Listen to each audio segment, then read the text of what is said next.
여러분 안녕하십니까? 누리 PD 김준우입니다. 이번에 이제 윤 대통령의 계엄령 발동이 몰고 온 거대한 충격파.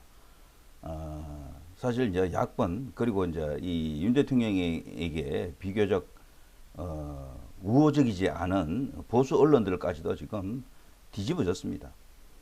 대통령을 마치 내란 혐의로 이렇게 몰아가는 듯한 그런 분위기가 느껴지는데요. 특히 조선중앙 동아 같은 이런 보수 매체로 알려져 있는 이런 언론사들 그 논조 기사 한번 보십시오. 정말 위험합니다. 나라가 언제부턴가 우리나라는 이렇게 되었다라고 생각합니다. 사실 박근혜 대통령을 탄핵한 걸요, 보통 탄핵 5적이다 뭐 60 몇 적이다 그렇게 말하는데 제일 큰 원흉은요, 제가 볼 때 이 보수 언론입니다. 보수 언론이 만들어낸 탄핵이다라고 생각합니다. 그거를 당시 김무성, 유승민이 받았고 민주당 쪽은요, 얼싸 좋다, 이게 웬 떡이냐고 그냥 받아 먹은 겁니다. 사실 선동 탄핵, 언론 탄핵입니다. 대통령이 이제 조선일보 척과 이제 이 척을 지면서 그때부터 이제 문제가 터지기 시작했죠. 그러면서 언론들이 박근혜를 아웃시키려고 작정한 겁니다. 그러면서 부정적인 기사를 쏟아내면서 그냥 끝난 겁니다. 융단 폭격이 이루어졌었죠. 그러면서 그 언론이 갖고 있는 가공할 여론 주도력, 그거 앞에 이제 무너진 겁니다. 대항할 수단이 없더군요. 그렇게 되니까. 자, 이번에 또 말이죠. 그 조정동 같은 이런 보수 언론들의 그 정체가 또 드러났습니다. 지금 이 시각 현재 인터넷판에 조선일보 기사를 제가 지금 살펴보고 있는데요. 조선일보를 보게 되면은 나머지 동아조선, 중앙일보, TV조선, 채널A, JTBC 같은 것과 거의 같다라고 보시면 됩니다. 지금 현재 최상단의 헤드라인은요, 대북 작전으로 알고 나섰는데 헬기에서 내려보니 국회였다. 이런 제목의 계엄에 투입된 특전사 대원들 인터뷰가 지금 나와 있고요. 그리고 이번에 이제 계엄 관련한 기사만 제가 헤드라인만 조금 보겠습니다. 기자 수첩, 비겁한 김용현, 그걸 용인한 대통령. 김용현 장관이 왜 비겁합니까? 너무도 용감했잖아요. 자신의 목숨을 걸었죠. 두 사람 다.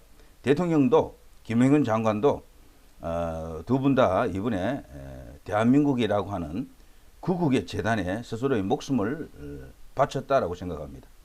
자, 이걸 이제 완성하느냐 못하느냐, 이제 소위 이제 이 보수 우파 애국 자유 이쪽에 시민들, 국민들의 이제 몫입니다. 그렇게 되었습니다. 인터넷 전쟁이 가장 중요합니다. 인터넷에서 이겨야 돼요. 자, 그리고요, 박근혜 땐 비박 62명이 탄핵을 찬성했지만 이번엔 친한계가 반대를 하고 있다. 반대할 수밖에 없는 이유가 있죠. 친한계가 몇 명 안 돼서 그래요. 그리고 이번에 이 반대하게 되면 곧바로 정권이 이재명에게 넘어가는 걸 알기 때문에 반대할 수가 없는 겁니다. 탄핵 반대할 수밖에 없는 겁니다. 탄핵 찬성을 할 수가 없어요. 그런 어떤 그 구조적인 문제가 있다. 자, 민주당이 장악한 감사원장이 현재 탄핵 상태에 있죠. 모든 직무가 배제됐습니다. 이렇게 되면 감사원의 이제 이 세력 분포가요, 야당이 다수당이 됩니다. 다수가 됩니다. 그래서 감사원은 이제 윤석열 대통령에게 칼을 겨누는 그런 조직이 될 겁니다. 당분간 한 4, 5개월 정도 말이죠. 그 사이에 저들이 뭔 짓을 저지르겠죠. 자, 정말 큰일 났습니다. 이렇기 때문에 대통령이 이번에는 부정선거를 규명하기 위해서 계엄령을 발동시킨 것도 있지만 이런 어떤 국가기관에 대한 무력화, 이걸 보고도 도저히 이대로는 안 되겠다라고 결심했다라고 볼 수 있겠죠. 포고령 받은 계엄지휘부 사명 어떡하냐 하며 시간을 보내고 있었다. 선관위의 계엄군 300명, 김용현 부정선거 수사 목적이다. 뭐 이런 기사가 나와 있습니다.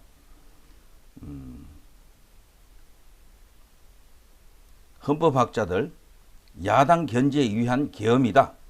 헌법 어디에도 그런 내용 없다. 뭐 그런 내용 없겠죠. 사실상 이번에 이 계엄은 국가를 지키기 위한 것이었다. 구조적이면서도 전면적인 부정선거를 파헤치기 위한 것이었다. 라고 생각한다 그러면요, 이 계엄은 10분 이해가 되죠. 자, 이런 속에서요, 가장 이제 충격적인 기사가 바로 이것 아닙니까?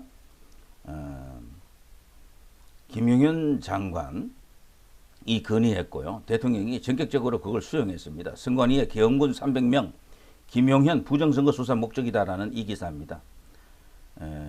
여기서요, 내가 쭉 읽어보니까 막판에 이렇게 되어 있네요.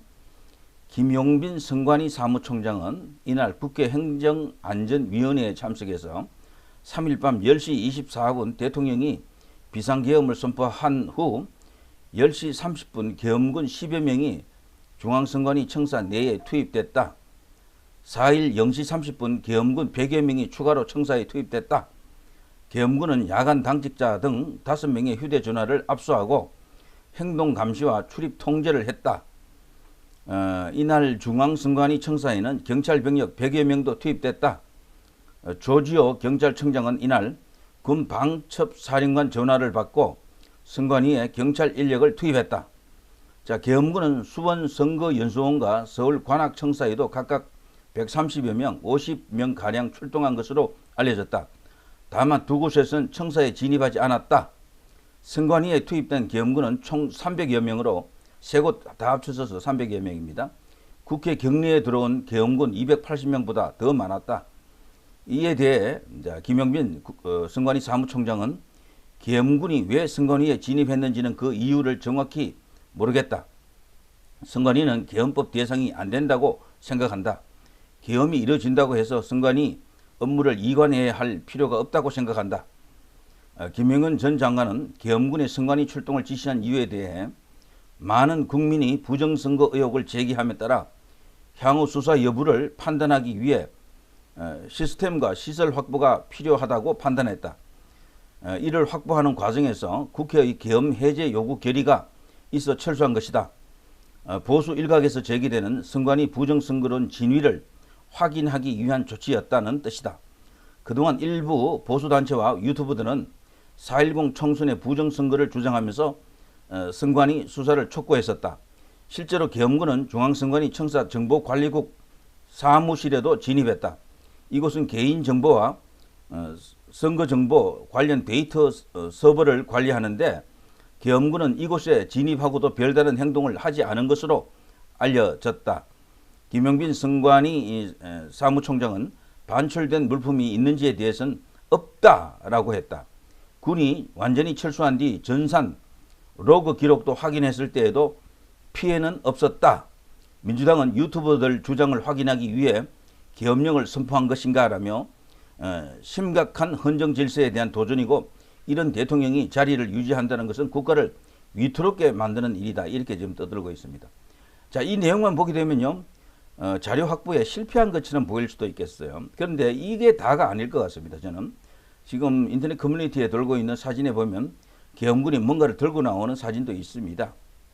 그래서 짧은 시간이었지만 어느 정도 단서를 확보한 게 아닌가 나는 그렇게 생각합니다. 그리고 여기서 어떤 단서가 나왔다고 하면요. 윤석열 대통령은 그 기질로 봐서 분명히 제2의 어떤 카드가 또 있습니다. 그래서 전면전을 벌일 겁니다. 이제는요. 광장 대 광장, 인터넷 대 인터넷, 정치 대 정치, 여의도 안에서 이제 거대한 전쟁이 일어난다. 이렇게 이제 볼 수가 있겠죠. 자, 이런 식이 아니고는요. 이걸 이제 밝힐 수가 없겠다라고 생각합니다. 밝힐 수가.